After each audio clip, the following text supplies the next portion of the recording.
ధాతువు అంటారు. మనం తిన్న అన్నం అన్నసారంగా మారుతుంది, అన్నసారం రక్తంగా మారుతుంది, రక్తం గడ్డగట్టి మాంసంగా మారుతుంది, మాంసం పేరుకుని పైన కొవ్వు ఏర్పడుతుంది, కొవ్వు గట్టిపడి ఎముకగా మారుతుంది, ఆ ఎముక మధ్యలో మళ్ళీ ఒక రంధ్రం ఏర్పడి ఎముక సారం అంతా మధ్య అంటారు, మూలగా అంటారు, అలా మారుతుంది. ఆ మూలగ తర్వాత రూపాంతరం చెంది పురుషులలో వీర్యంగా మారుతుంది, స్త్రీలలో మళ్ళీ రక్తంగా మారి రక్తంలో కలిసిపోతుంది.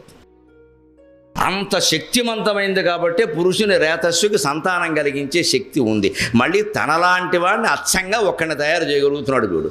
ఒక్క బొట్టు వీర్యానికి ఎటువంటి వాడు పుడుతున్నాడు అంటే అచ్చం తండ్రిలాగే ఉంటాడండి. ఆశ్చర్యకరమైన విషయం.